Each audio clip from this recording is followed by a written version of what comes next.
Good afternoon everyone and welcome to our small footprint. My name is Nyssa, and if you're new here, we are a family of 8 who live off-grid in Australia. Today's video is a canning video. So I did a bit of a question about canning videos. People asked me to do more of them, and I felt like maybe there's enough out there that maybe my style of video isn't really ideal for canning, to be honest, but everyone really enjoys the way I explain it apparently, and how I talk about it and how I do it. So I'm happy to keep on doing them. I can all the time. I record whatever I'm doing, so it's easy enough to turn them into videos, and it gives me more content, so you know, that's fine. Canning videos can be good for the search algorithm too, so people search for things and they find the canning videos, which can help the channel in the end, and you know, whatever. So today's video is actually canning that I did with tomatoes. So I bought 2 boxes of tomatoes on the 6 weekly grocery haul from the fruit and veg store. I think they were 15 kilo boxes each, so about 30 kilos of tomatoes that I needed to turn into things. So this is the video showing you what I did with those 30 kilos of tomatoes from this shopping trip to get them on the shelf so that we can use them for longer than the 6 weeks, and the 6 weeks and beyond. We use a lot fresh. We had hamburgers with them fresh, we had some BLTs with them fresh, things like that, but obviously they're not going to last particularly long, especially if we don't have a cold room or a fridge or anything to put them in, so they end up needing to be on the shelf or in the freezer. So this is what I did with those 2 boxes.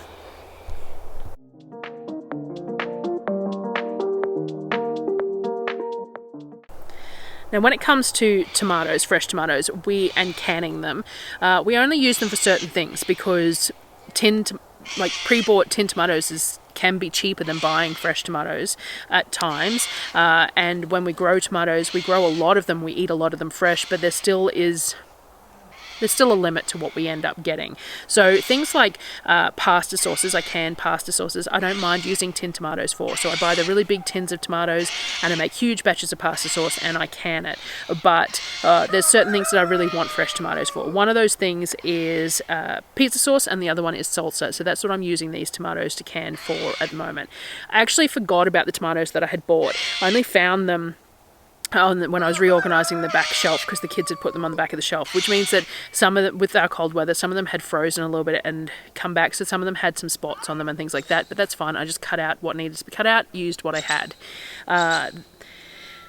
I like to roast my tomatoes as an easy way to process them. So depending on what I'm making, of course, but any sort of pasta sauces, pizza sauces or soups or anything, I do tend to roast them. I don't remove any skins or seeds. All I do is I chunk the tomatoes up roughly and remove the cores. It means that at times you have those little, stick bits of skin in the tomato if it hasn't been blended up enough. And it can be an issue in something like a tomato soup, but you can always strain a tomato soup.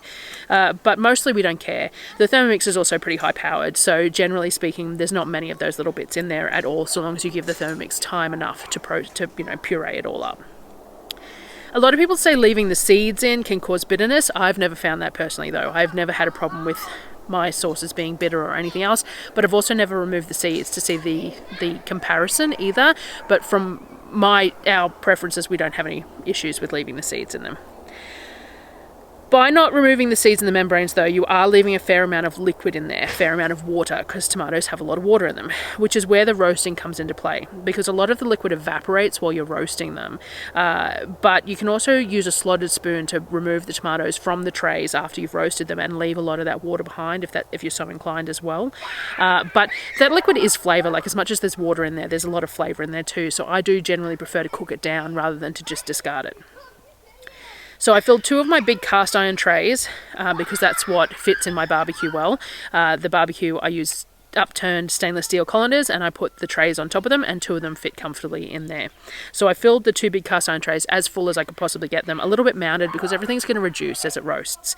I like to cut up a couple of onions and garlic cloves and shove them in amongst the tomatoes as well. I like to keep them under the tomatoes because we don't want them to burn. Spray a tiny bit of oil and sprinkle with salt and pepper. That's generally all I do, and then I stick it in the barbecue. Now it's going to roast on a fairly low heat. You're talking like 160 to 180 for quite a while, because you want to roast out the water. As I said, you're going to evaporate some of the water out of them, and you want some colour on the edges, but you don't want to burn them.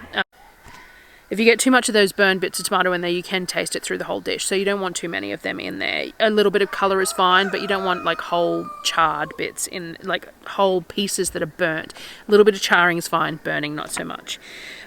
So I want to say that it takes a couple of hours, to be honest, to get it all cooked in the right way without overcooking it at that lower heat, but it's worthwhile. It is definitely worthwhile doing. So when you pull it out, you can see how much it's collapsed, how much has reduced in those trays by just cooking off for that amount of time. It definitely, I would say, you know, maybe by half, just the mass of tomato has sort of reduced by half. And it's a wonderful way of doing it. Really simple to just chunk them up, stick them in the trays and roast them. And it adds so much more flavour to the tomato as well. It really, I highly recommend doing it that way. So I then use my Thermomix in batches to puree the tomato. So I'm going to be making pizza sauce with this, so I'm going to cook it down afterwards anyway. But just remember that if you introduce air into a product, a sauce or whatever, either with the Thermomix or with an immersion blender, you need to simmer it after that for at least 5 to 10 minutes to remove that air again, or you'll have issues when you can it. You can get some frothing in the jars, you can have issues with your headspace, things like that. You just need to simmer it again for 5 or 10 minutes post blitzing it, so that you're giving the product a chance to remove that air again at a low simmer, obviously, too. If you boil it too much, you're adding air as well. I then use my Thermomix in batches to puree the tomato. It's going to be pizza sauce, this one, so I'm going to cook it down afterwards anyway. But just remember that if you introduce air into a product, so if you're going to use an immersion blender or a Thermomix or anything like that, then you do need to simmer it afterwards to remove that air. So you're introducing air with the blending of it. Cook it again at a simmer and it will remove that air. Otherwise you can have problems with it when you can it. You can potentially get frothing on the top of in your jars, or you can have problems with your headspace and things like that. So much better to just simmer it for another 5 or 10 minutes, remove that air before canning it up. So I blitzed it in batches, added it to a pot. I wasn't being overly pedantic about the texture because, as I said, this is going to be pizza sauce, so it doesn't really need to be completely smooth. So I just kept on going till it was all pureed and in my pot. The Thermomix probably needs sort of 30-45 seconds of blending each batch if you want it really, really smooth. I was probably only doing 20, just getting it to a decent puree, but not overly concerned. I put the pot on the stove on low and just kept stirring and simmering it until it reduced some more, probably by another 20-25%. You can add other flavours here if you want, some herbs and spices, but generally speaking I just leave it as it is. I might add a tiny bit of brown sugar if it's a little bit acidic, or I might add a little bit of balsamic vinegar to give it some punch, but quite often the roasting of the tomatoes with the onion and the garlic is well and truly enough. It gives it more than enough flavour all the way through to not need to add anything else.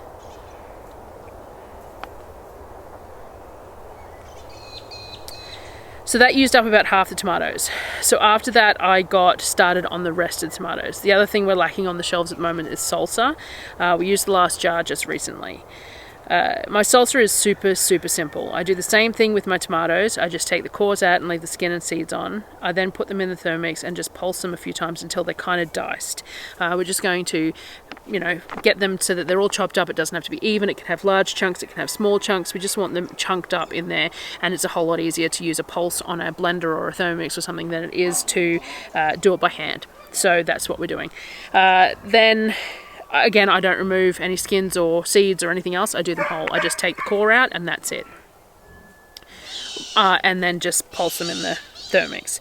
I do it in batches, keeping an approximate view on how many cups of diced tomatoes I'm adding to the pot for reference for adding the additional ingredients. So I did it when I fill the Thermomix and then I tip it into the pot, I worked out approximately how many cups that full Thermomix ended up being into the pot, so that I could then work out the ratios of the vinegars and stuff afterwards. So that depends on how you're doing it as to how you want to do that, like what you're using to pulse it up or whatever. But you just want an approximate amount of cups, knowledge of cups that are going into the pot so that you can work out the rest of the things. I kept on stirring the pizza sauce while I'm at it to make sure that nothing burns to the bottom and it continues to reduce evenly, just at a simmer. You don't want any sort of scorching on the bottom, but you just need to stir it every now and again to make sure that that's not happening. Once I've added all the tomatoes to the pot, I put some apple cider vinegar in it. I'll put the ratios that I use in the description, but it's based off the Ball Mason salsa recipe. So apple cider vinegar goes in with the tomatoes. I put a bunch of lime juice, some finely diced onions, and some jalapenos. Now this is jalapenos that I had minced up in the freezer, so when I'd made the cowboy candy the other day, I pulled some out before I turned it into cowboy candy and put it in the freezer with this project in mind, knowing that I had the tomatoes there. I don't have any more in the freezer now, so hopefully I can actually get some to grow this year. Hopefully the gardens do well, and we're still thinking positively about all this. But for the moment, there is no more in the freezer. So this is just the last of them. I do think I've got some Aji pineapple in the freezer that we use for the lemon coconut soup, but yeah, no jalapenos left in there either. So bring it up to a boil, and as soon as it hits a boil, turn it down to a simmer for 15 minutes and it's ready to go in the jars. I really like this salsa. We found that the first time I made it, I wasn't real sure how we'd go about it, how we'd like it. Not huge salsa eaters, but we do enjoy it with some things. And it turns out that the way it's made, and even though it's canned and everything else, you open the jar and it just tastes like fresh salsa. It tastes like it hasn't even been cooked. It's amazing. It's really great, and we use it with a lot of things now. And because we've been experimenting more with Mexican foods and that sort of thing, we've had a lot of occasions to use more salsa with things as well, with the black beans that we've been eating and the corn tortillas and all that sort of thing. So it's one that we do use, and we do just open a jar and dip corn chips in it too. So it's a really nice salsa, that one. So I put the pizza sauce in the jars first. I use the jam jars. These are the jam jars that I get from Aldi. I really like the size for a lot of things, and now that I'm not buying as much jam anymore, I probably need to find a source to buy these jars on their own, because I really do reach for them a lot. The kids really like them for drinking glasses too. It's an 82mm lid, so I have them purchased. I always also keep the ones that I've already used, just in case I can reuse them. One of those jars is enough to top 8 pizzas generously, which is how many we make, but it also could be stretched to a few extra pizzas if we had company or something like that and needed to top more of them. It's 8 generous, 10 or 12 with less sort of thing, but we always have other things that we could add to it, like we've got the apple butter and the plum barbecue that could always be added to the pizza sauce, and that, or we have the zucchini butter in the freezer as well. So I ended up with 10 jars full of the pizza sauce, which is a good amount, seeing as we have pizza sort of, once a week. It's not enough to get us through to when we have tomatoes of our own or things going well, but it's a good start. I can make pizza sauce with tinned tomatoes in a pinch if I need to, but it is one of the things that I really enjoy using the fresh tomatoes for. Fresh roasted tomatoes to make pizza sauce is one of the things that I keep tomatoes for. It's one of the things that I really like using them for. Kavik joined me in the kitchen to help give me a hand filling the jars and cleaning the lids. So we filled the jars to a 1/2 inch headspace and then cleaned the rims with vinegar, cleaned the lids with vinegar as well, screwed them on firmly. 10 was actually a really good number of these same size jars because it was a whole bottom layer in the canner. So I put the rack in the bottom of the canner. I'm using my big Buffalo canner. It's a 30-litre canner. I put the rack in the bottom of the canner, the 10 jars evenly spaced on top of that rack, and then the second rack on top of those. So these were nice, evenly, same size jars, evenly spaced, good support for that second rack. After that, we filled the salsa jars. Now, because of the way I do my salsa, there's a lot of excess liquid. So when I fill my jars, I like to use a slotted spoon. You're still getting plenty of liquid, but a higher ratio of solids. I don't like to strain the salsa through a colander or anything because I find then it ends up a little bit dry. I do want the liquid in there, but just not all of it. So a slotted spoon works really well for that. I used whatever jars I could find. Mostly I use supermarket jars for salsa, because we're after those sort of 500ml-ish type sizes. And I don't have much in the way of any sort of ball mason lids at the moment, flat lids. I do need to do an order for some Fujars lids at some point, but I don't have any at the moment. I think I've got 6, that's it. And I don't have many of the Fowler size jars that are about that 500ml, the 20s. I only have 6 of those as well, and most of them are full at the moment. So this is one of the things that I tend to use those supermarket jars for. I had a mix here. There's some molasses jars, tomato paste jars, some of the store-bought sauce jars. A whole range of things come in this size, and they all use a 63mm lid. All these different size jars all have the 63mm lid, which is a pretty standard sort of a lid size for a lot of these supermarket jars. And the 63mm lids are very easy to get, and a lot of them have the pop tops in them, which a lot of people enjoy having those pop tops to help them feel more comfortable about their jars having sealed. So I did reuse some lids here too, though. Some of the lids from a previous salsa batch. When I take them off a jar, I sort them into containers. And if they look good inside, like the rubber isn't There's no damage to the rubber. If when you push in the middle of them they pop up and down without any pressure, like you push it in they pop back up towards you and things like that, then I'll put them aside to potentially reuse. And I will use them once or twice again, generally for this kind of a water bath project, where if it doesn't seal it can be used fairly promptly or that sort of thing. Once all the jars were filled, I used a flexible thin spatula to debubble. These are the spatulas that I got from Temu, and they've been fantastic. I know that there's, you know, some debate about how good or bad or whatever it is to buy from Temu, but honestly some of the stuff I've got there has been really superb. The teapot warmers have been great, the wooden spoons have been great, and these spatulas are great. So these really thin spatulas with the metal internal supports are great for debubbling because they're nice and thin and you can get around the edges of the jar. So because there's all these diced tomato in there, you want to make sure you debubble it well and all the air pockets are out. So I debubbled all the jars, make sure everything's settled, top up if needed with some salsa or some liquid to make sure that you've got that 1/2 inch headspace. I cleaned the rims really well with vinegar. Make sure that because you've got this, you know, these chunks of tomato and onion, that you want to make sure you got none of those on the tops of the jars to cause issues with the sealing of the jar. So I cleaned them well with vinegar and then wiped the inside of the lids as well. Now, of course, all these jars, the jars for the pizza sauce, the jars for the salsa and everything else, were washed in warm water because the products that we're putting in it are warm or hot. So all the jars were washed in hot water before being used. All the lids are washed in hot water as well. The brand new ones and the reused ones are all washed in hot water as well before being used, and then placed out to be used. Put the lids on, you tighten them firmly. I always say that lug lids need to be tightened more firmly than a ring on a ball mason jar, but you don't want to twist so hard that you jump the curb. So if you twist a lug lid jar too hard, you will actually jump the threads on the jar and it will go loose again. So you want to make sure that you're tightening it really nice and firmly,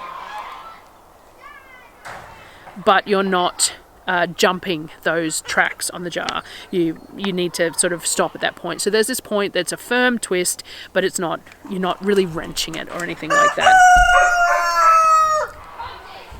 If you do jump the lugs, make sure that you retighten it. I always check again when I'm placing them in the canner that there's no movement in the lid.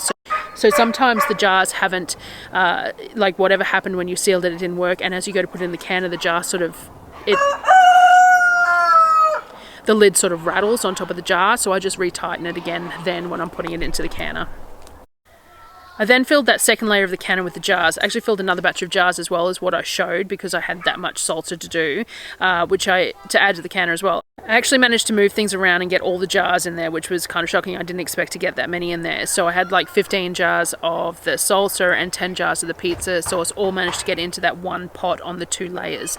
The jars need to sit kind of snug without being tight because you still want the water to be able to move around the jars, but you don't want too much movement in the jars because they hit each other then and you can cause cracking in the jars. So you do want some room around the jars, but not an excess of room because you don't want them to tip over either. You can actually see that a lid or two has words on it from the last thing that I canned with those lids on the reused ones. I either just use a soft scour to get rid of that label, or I draw a line through it and write the new thing on top. We're not fussy, and I'm generally the one opening the jar, so it's irrelevant anyway. Now the product in the jars is warm, so you got to fill the canner with warm water as well. You don't want thermal shock to occur, so we use buckets of water from our shower system because that's where we get our warm water from, generally speaking.